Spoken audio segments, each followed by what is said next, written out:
We need to spend just a few minutes this morning before we actually get into what Allison just got done reading. We need to set the stage a little bit, because the immediate backdrop to this, the immediate context to this, as you rightly said, was the raising of Lazarus back there in chapter 11 of John. And what an event that was, because this Lazarus chappie was properly dead. I mean, it wasn't one of these things where one of these movie things that I like. There's a series called Alias, and it came out some years ago. It's one of these spy things, CIA and secret stuff and all, changes in the plot all the time. And probably 3 or 4 times, it's one of these things where someone dies, but someone gave them some, something or another to make them appear that they're dead. And then the next scene, they're there giving them some kind of a jab that they come alive again. Have you ever seen that sort of thing? This is not that, okay? They did not have that at that time. As a matter of fact, the Bible says that he was so properly dead that he was dead for 4 days. 4 days. And they were saying, what are you doing? Because he's not going to smell very nice, and that's very practical. He was dead for 4 days. But Jesus, being Jesus, raised him from the dead, quite possibly in preparation for what was coming in the very next account.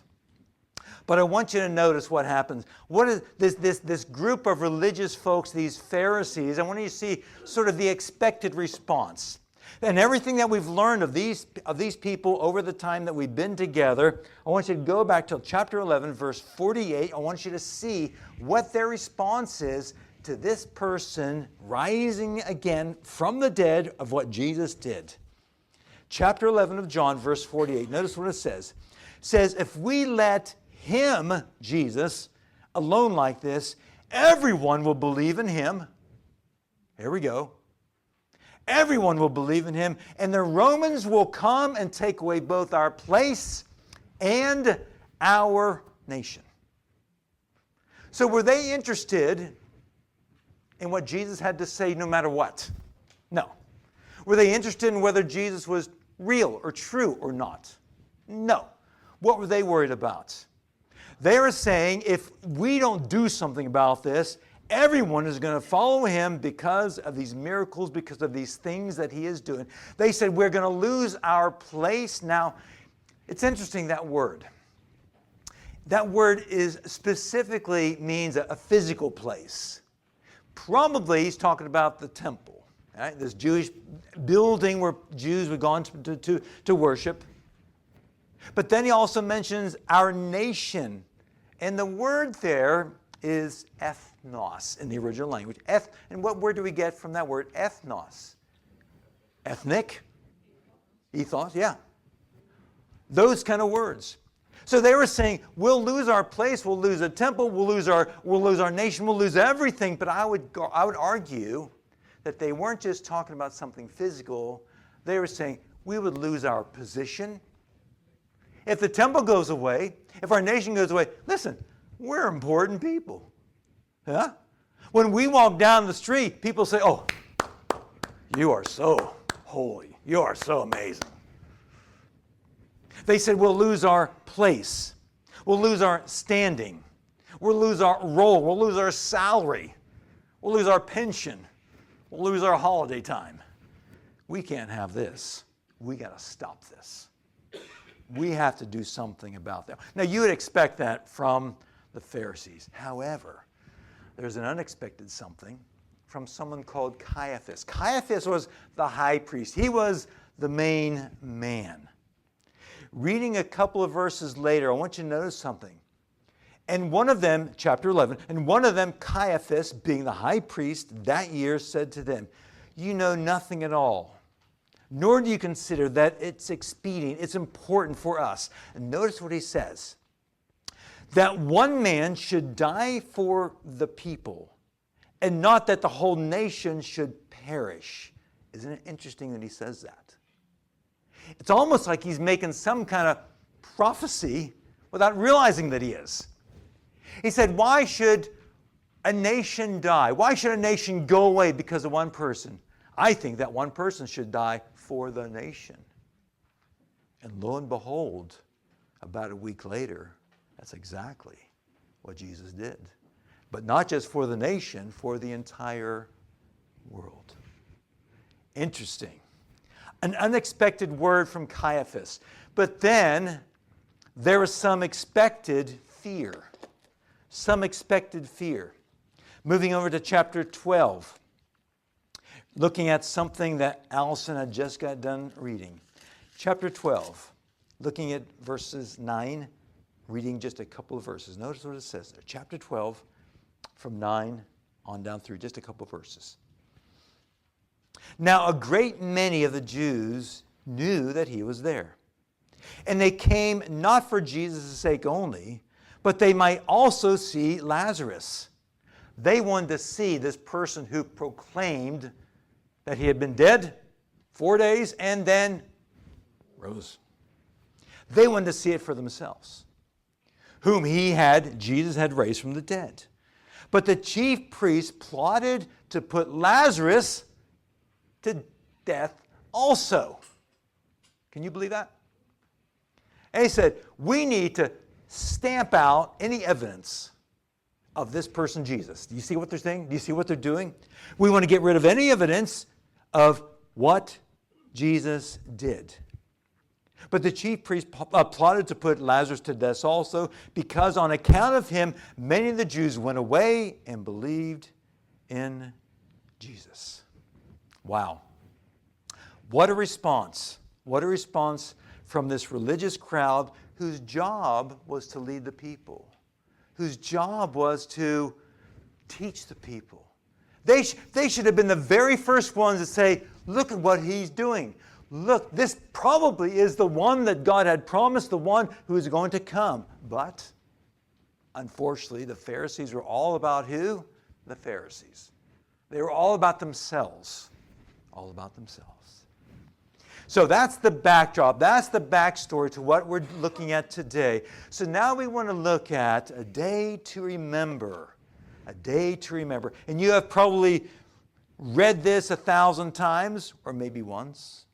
You've maybe heard of songs sung about this, or not.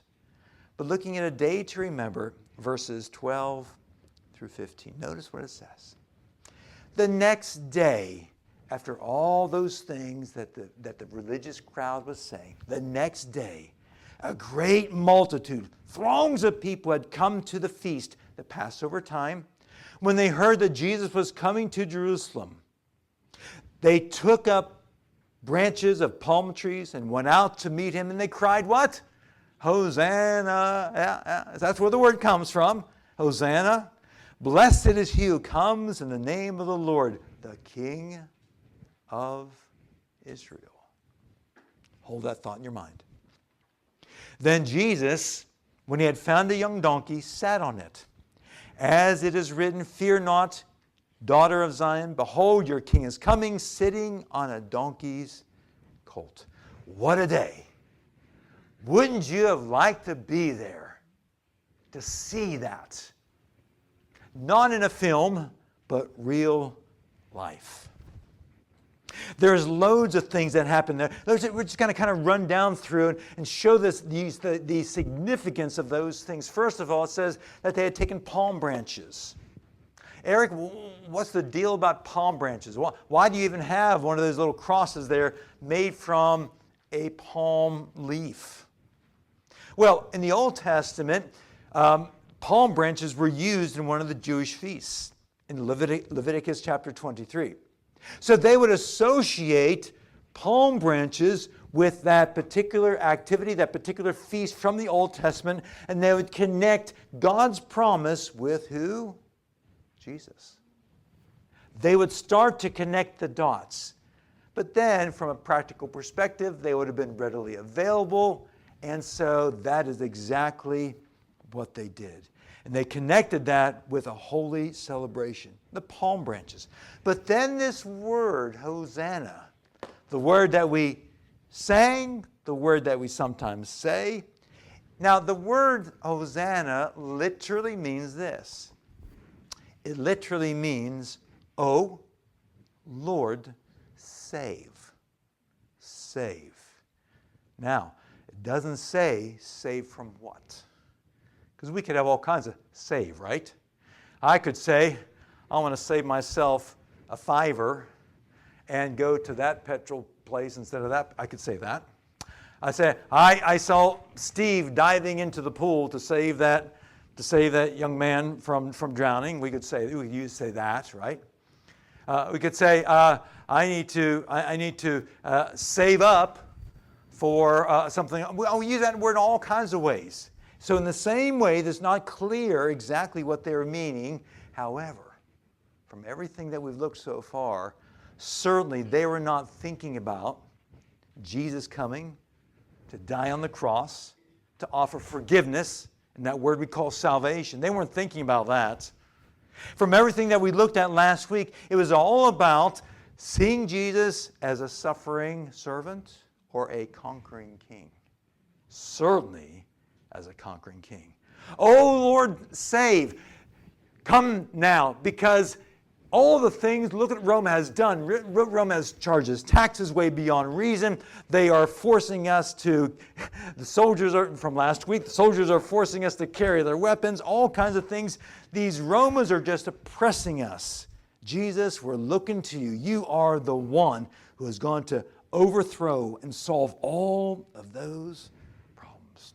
Hosanna, Hosanna. But not just that, not just that. And this is one of the beauties of the four Gospels. Remember the four Gospels? Well, they are Matthew, Mark, Luke, and John. And the questions sometimes have come up in some of our little study groups, why four? Why just not make one, and that's all you need, right? Well, we talked about that, and the beauty of that is that it's four different perspectives, four different accounts. Now, much of the same thing, but there's some of them will drop out some things, sometimes they'll add some things. And so we sort of have that little illustration of if you were a witness to an accident, for example, and you were stood on that corner and you saw that accident, you would have certain things you'd be able to tell the police. But if someone else was down the road and they saw it from their angle, they would be able to see things that you didn't see, and maybe some of the things that you saw they wouldn't see. So that's the idea. That's the importance of multiple accounts to be able to put this all together. Because Matthew chapter 21 says that they weren't just saying Hosanna, but they were saying Hosanna to the Son of David. Eric, what's all that about? Well, there's the reference that this very important person, this Messiah person, this special person who is to come, would come from the family of David. King David we're talking about. David as in David and Goliath, the stone and all that sort of stuff, that David. That this special person would come, and they're recognizing that he is of that line. But then they move on, and they say, blessed is the one who comes in the name of the Lord. What does the word blessed mean anyway? Blessed. If someone sneezes, we say what? Bless you. Okay, that's kind of an old wives' tale kind of thing. That there was a thinking back years ago that if you sneeze, you open your mouth and the devil comes in and you say bless you as kind of to cleanse that or something like that. Nothing true about that, but we say that because it's traditional. It's traditional. The word bless means asking God's favor.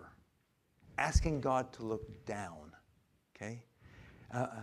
Bless you. We're asking God to look down on you in your situation. That's the idea. So when they said, blessed is the one who comes in the name of the Lord, this references back to Psalm chapter 118, verse 25, verse 26, rather, if you just want to jot that down.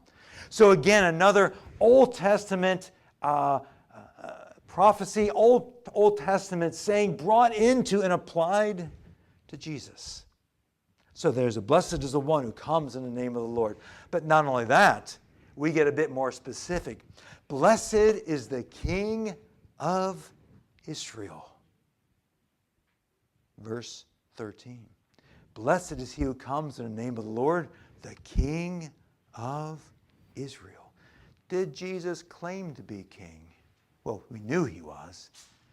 But they were saying that we are recognized that here is the king that we have been looking for. So there's no clearer words of the intention of taking this Jesus and making him king. But last but not least, there is this prophecy from Zechariah that this special person, he would come sitting on a donkey. Sitting on a donkey. And last week we kind of touched on this, but it doesn't make any sense why the special person, why the one that would come and take over, the one who would be king, sitting on a donkey. Doesn't make any sense, does it? Because you would think, as we mentioned last week, that, goodness, for anyone who is a king, would be sitting on what? Chariot, golden chariot, maybe a Bentley, I don't know. Something special. Beautiful white horse, but a donkey? Really? But that was to indicate the humility and the humbleness of King Jesus. And the whole problem, they misunderstood why Jesus came that first time. They thought he was going to be the king to take away all their problems. They didn't know. They didn't expect that what was going to be happening 1 week down the road would happen.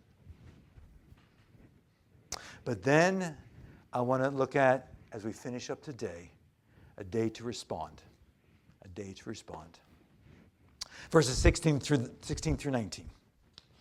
And this is where we come up with the idea, a tale of two halves. We're going to be looking at two different kinds of responses. Let's read that again. After everything that had happened, Jesus comes riding into Jerusalem on that donkey, people shouting, Hosanna, the palm branches on the floor, the clothes on the floor. Verse 16, his disciples did not understand these things at first. Wait a minute. Who'd been hanging out with Jesus for 3 years? Who was it? The disciples. You would have thought there to be anyone to connect all the dots and say, he's the one. I fully expect this because of the prophecy from Zechariah, from the things in the Old Testament, that he would be the one, but they were scratching their head. What in the world is going on here? But then John gives us this little bit of an understanding. Verse 16. But when Jesus was glorified, what does that mean? When Jesus had risen again, thank you, Lee. When he had risen again, then they remembered that these things were written about him and that they had done these things to him. When Jesus rose again from the dead, all the pennies dropped all at the same time.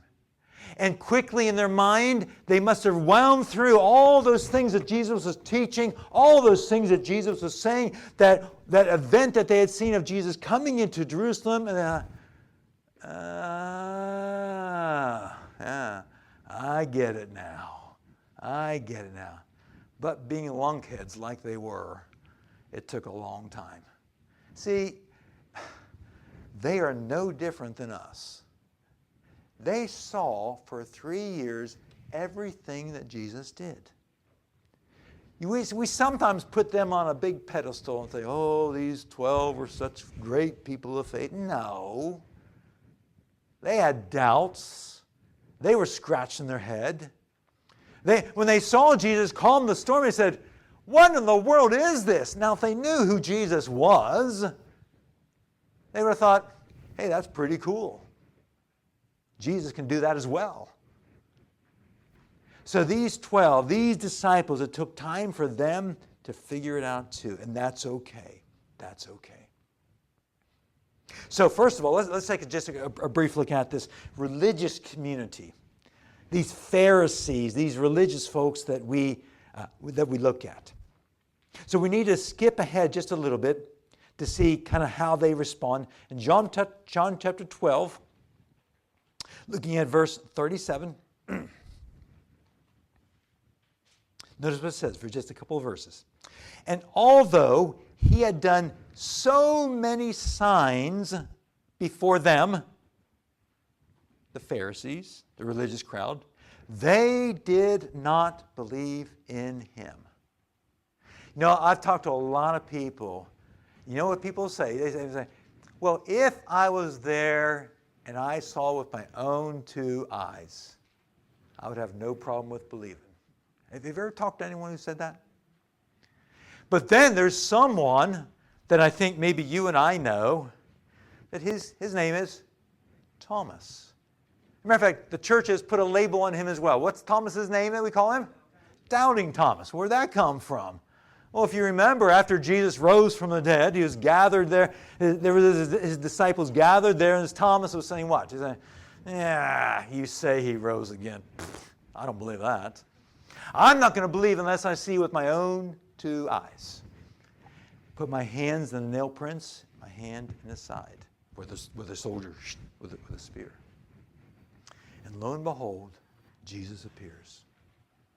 And I can imagine Jesus locking gaze with Thomas. Thomas, go on. Go ahead. And Thomas responded, how? He said, my Lord and my God. And then Jesus said something that applies to you and me. He said, you believe because you have seen. Blessed are those who believe but have not seen. Isn't that amazing? Isn't that amazing? Then those Pharisees saw all those miracles, but they still did not believe. But notice what it says there, just in the next couple verses. In verse 38, that the word of Isaiah the prophet might be fulfilled, which he spoke. Lord, who has believed our report, and who has the arm of the Lord been revealed? Therefore they could not believe, because Isaiah said, he has... Now I want you to notice what he says. This is, when I say Isaiah, we're talking Old Testament, a long time ago, hundreds of years before this event. He, God, has blinded their eyes and hardened their hearts, lest they should see with their eyes, lest they should understand with their hearts and turn, so that I should heal them. Now this is a problem. This is a problem. Hang with me, and we'll try and put this together. This was a prophecy, a foretelling of something that would happen later. Isaiah, this person who lived hundreds of years ago before this event, said that God spiritually blinded their eyes and hardened their hearts. Now hold on, just a second, hold on. And the results would be that God would not heal them spiritually, He would not forgive them, because they loved to be praised and accepted by people more than they wanted to be accepted by God, as it says in verse 42. Notice what it says. Nevertheless, even among the rulers, many believed in him, but because the Pharisees, that religious group, did not confess him, lest they should be put out of the synagogue. Why? For they loved the praise of men more than the praise of God. Now, I want to ask you something. Okay? Do you think that's unfair? The way it reads, do you think it's unfair? I want to try and help. We need to help each other on this, because I battled with this. Okay? There was sort of corruption when the Lord made them spiritual blind. Hard, used other people to do that. Okay. It wasn't like it just happened overnight. It were... Okay, yeah, let's try and put all this together. Let's try and put all this together. Because the argument could be, God waved his magic wand. They were blind spiritually. They would not accept Jesus. Okay? So is it God's fault that they were spiritually blind? Could God be blamed by doing that? Does it seem unfair that God... Now, I want us to try and put this together now. Come along with me. First of all, we need to remember, and this is a hard one, and this is where people struggle all the time. Remember, God owes us nothing. Well, God created us. God should give us. It's a hard thing to accept, but in actuality, everything that God gives us is a gift. God doesn't owe us because He created us. That's a hard thing to put together. But that's why I'm saying that when we come to understand Jesus died on the cross for us, that was a gift. That's why the Bible says, for the wages of sin of death, but the gift of God. It's a gift. God, we won't be able to stand before the gates in heaven and say, God, you owed me. That's not the way it is. That's not the way it is. Would they have believed if God didn't harden their hearts? And how did this hardening of the heart thing work? Okay, now hold tight with me. Hold tight. I want you to wind the film back a little bit to Moses' time. Moses, 10 Commandments, Charlton Heston, if you're of my age, okay, you know that? 10 Commandments and all that sort of thing. Do you remember those 10 judgments of the flies and the frogs and the blood and the hail and all those? Remember, are we together? You know what I'm talking about. If you read carefully, there's times that the Bible says that as Moses went in and told Pharaoh, the king, let God's people go to the desert and worship as he commanded. What did Pharaoh say in the beginning? What did he say? No. And then Moses said, okay, then God's going to have to send a judgment, whether it be the flies or the different sort of things, to show that God has power. Well, the Bible says that for the first few times, that even after these judgments, that Pharaoh's heart was hardened. But then after another couple of times, the Bible says that God hardened Pharaoh's heart. Does that seem fair? Does that seem right? How do we put that together? How do we put that together? Well, if you go back to chapter 7 of Exodus, we see that as Moses and Aaron, his brother, went into Pharaoh at the first, remember that miracle of that Aaron's staff became a serpent and he threw it down? You remember that bit? Yeah. And then what did Pharaoh do? He had his magicians, what? Throw down their staff, and what happened? Became a serpent as well. Eric, how's that possible? Well, can I say that Satan is real? Yeah. Satan has power, but God has Satan on the lead. Satan does not do anything that he wants to do. Okay? So there must have been purpose. And the purpose was that what happened between those two serpents? What happened? Moses' staff, serpent, swallowed the serpent of the magician to illustrate that God had power over them. That was the point. That was the point. But this thing of trying to put together this idea that it seemed that sometimes Pharaoh hardened his own heart and other times God hardened his heart. How do we put that together? Now, this is a challenge. This is a challenge. But let me put this to you, and this could have a lot of discussion around this. But it was clear that Pharaoh was all about himself. It was clear that Pharaoh's heart was hardened from the very beginning. So I'd like to suggest to you that even in those times that the Bible says that God hardened Pharaoh's heart, I would like to suggest that it's not that Pharaoh had a heart who wanted to worship God, who wanted to listen to God, but his heart was all about himself.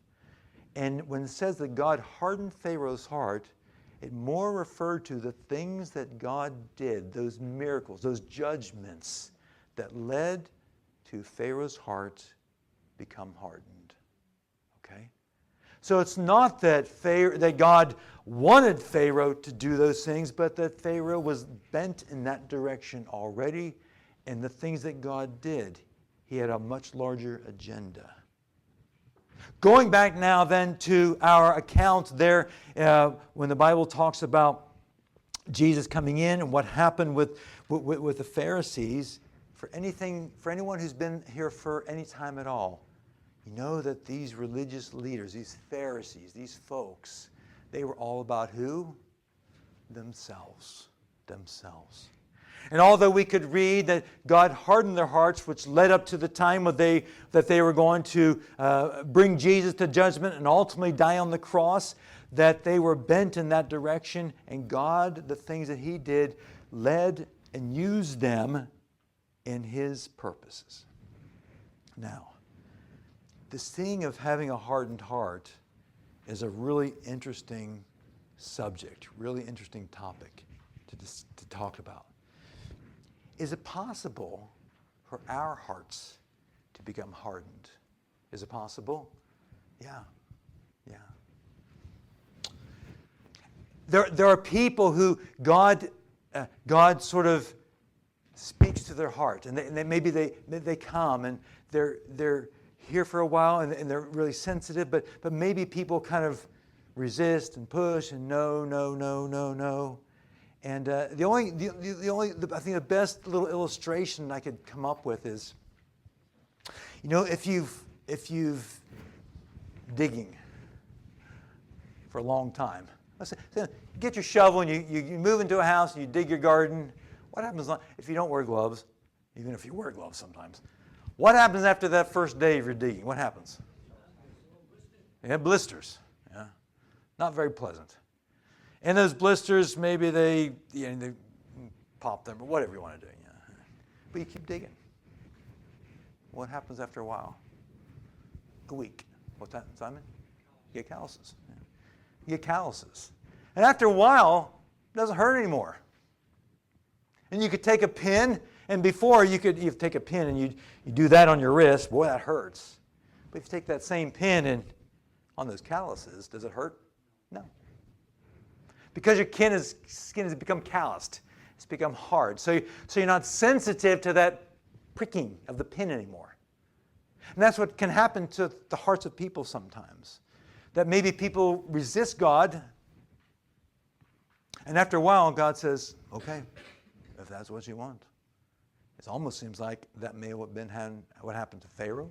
That could have been what happened to the Pharisees. So I'd like to challenge you, encourage you. Don't allow that to happen to your heart.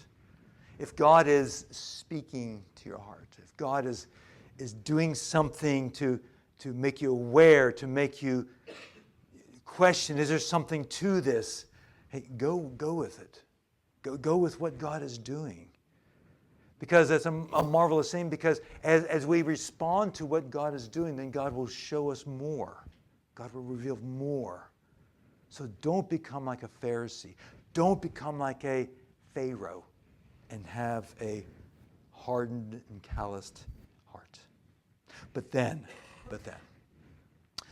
that's about the religious community. But then there's these disciples.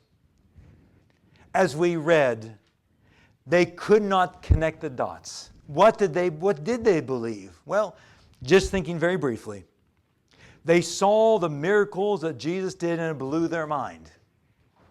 They couldn't understand so much of it. They knew that this was some special person. They even would say that Jesus is this Messiah person, this special person, but not necessarily, I would say, not necessarily someone that we would call God and man put together. There's a lot that they had to learn. And the Bible says, as we saw, it wasn't until Jesus was glorified that he was resurrected till all the things came together.